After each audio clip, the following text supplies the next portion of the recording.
sœurs, madame, messieurs, mes chers amis internautes, bonjour et bienvenue à l'église protestante évangélique de Philadelphie. Ici votre bien-aimé, pasteur Célestin Zouga. Je suis toujours dans la joie de partager la parole de Dieu avec vous, mes chers amis internautes. Nous poursuivons notre série de messages sur laissez Dieu vous surprendre avec ses miracles inattendus et extraordinaires. Et le titre de notre message d'aujourd'hui est, mes bien-aimés du Seigneur, qu'un chef de synagogue n'a pas pu empêcher le miracle d'une femme courbée pendant 18 ans, mes chers amis internautes, d'après Luc chapitre 13, versets 10 à 17.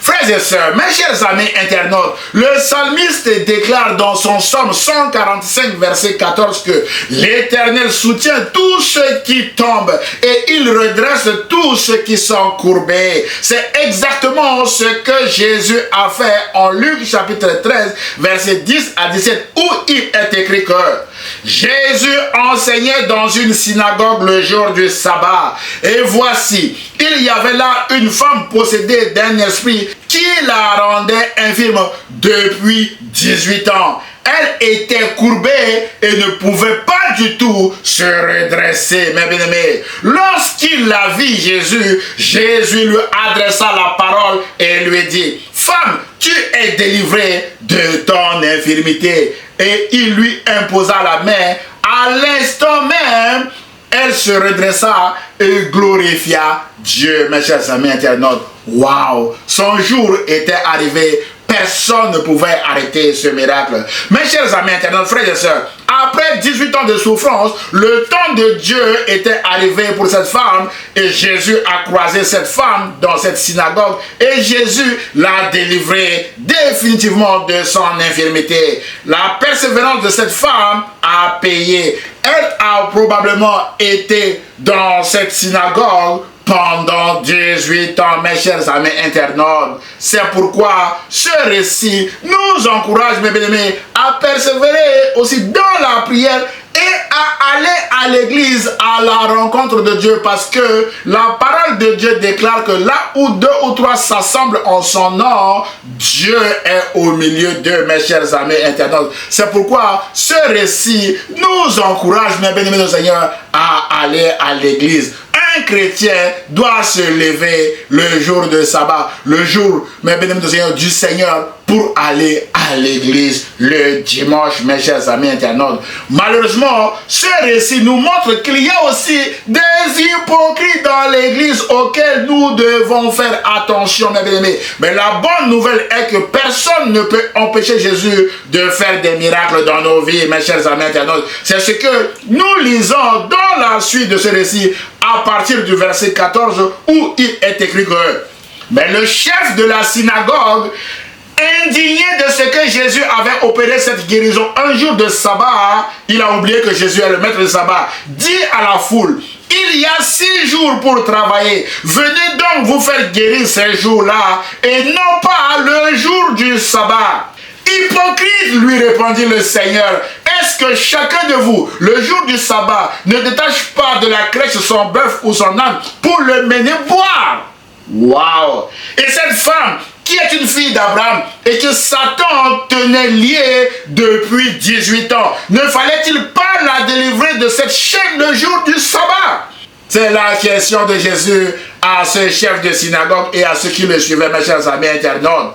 Au verset 17, il est écrit que, tandis que Jésus parlait ainsi, tous ses adversaires étaient confus et la foule se réjouissait de toutes les choses glorieuses qu'il faisait, mes chers amis internautes. La confusion, c'est pour les hypocrites. La confusion, c'est pour les ennemis de la croix, mes chers amis internautes. Mon frère, ma soeur, Jésus a guéri cette femme de son infirmité. Au lieu de se réjouir avec cette femme, le chef de cette synagogue n'est pas d'accord ni content de ce miracle. Il est choqué de voir la guérison de cette femme et Jésus le qualifie d'hypocrite. Waouh! Mon frère, ma soeur, aujourd'hui, il qu'il y a des hypocrites partout autour de nous, dans nos familles, dans nos lieux de travail, et même malheureusement dans l'église, mais bien aimé dans le Seigneur, qui ne se réjouissent de rien du tout dans la vie des enfants de Dieu, dans la vie des autres, mes chers amis internautes. Frères et sœurs, ces hypocrites cherchent constamment à nous voler, à nous tuer et à nous détruire, mes bien aimés dans le Seigneur. Mais la bonne nouvelle est que quand le temps de Dieu arrive, comme pour cette femme, et que Jésus se lève pour accomplir notre miracle, personne ne peut l'en empêcher parce que Jésus est au-dessus de toute autorité et de toute puissance. Les hypocrites peuvent nous tromper, mais la bonne nouvelle est qu'ils ne peuvent pas tromper Jésus. Ils ne peuvent pas pousser Jésus à nous détester parce que personne ne peut nous séparer de l'amour de Dieu. Mes chers amis internautes, ils peuvent monter des gens dans notre famille à nous critiquer, à nous rejeter. Mais bien évidemment, tous ces hypocrites, ils peuvent monter nos collègues de travail contre nous, mais ils ne peuvent pas monter Dieu contre nous. Ils ne peuvent pas nous séparer de l'amour de Dieu manifesté en Jésus-Christ, mes chers amis internautes. Mes chers amis internautes, frères et sœurs, quand le temps de Dieu arrive, personne ne peut empêcher Jésus d'intervenir dans notre vie pour accomplir notre miracle. Mon frère, ma soeur, peut-être que vous êtes courbé comme cette femme aujourd'hui. Jésus veut vous redresser, mes bien-aimés. C'est pourquoi, si vous n'avez pas encore accepté Jésus-Christ comme votre Seigneur et Sauveur, ce message vous encourage à le faire aujourd'hui même. N'attendez pas demain parce que personne ne maîtrise ce qui va se passer demain, mes chers amis internautes. Acceptez Jésus-Christ aujourd'hui comme votre Seigneur et Sauveur et vous verrez la gloire de Dieu s'accomplir dans votre vie. La Bible déclare que ces choses ont été écrites, ces choses, ce sont ces miracles que nous lisons dans les évangiles, ces choses ont été écrites afin que vous croyiez que Jésus-Christ est le Christ, le Fils de Dieu, et qu'en croyant, vous ayez la vie en son nom. Mon frère, ma soeur, ces miracles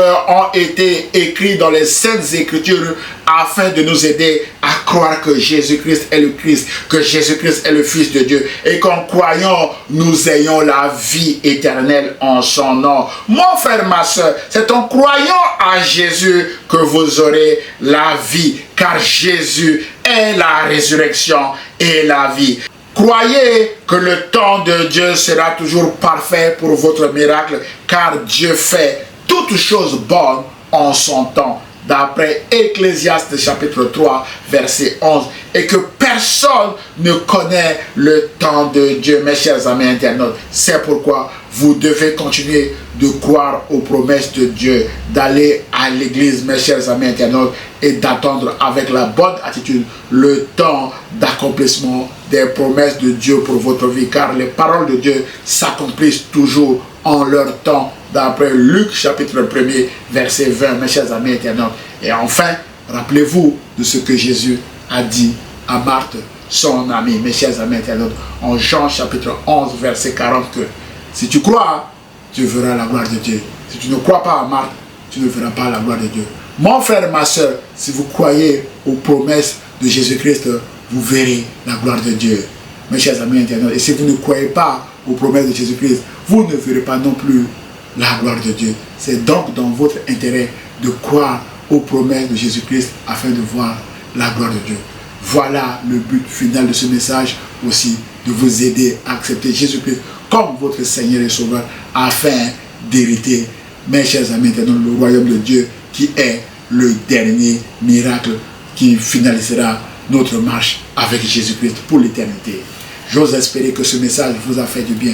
Alors, aimez-le, commentez-le et partagez-le à vos proches, mes chers amis internautes.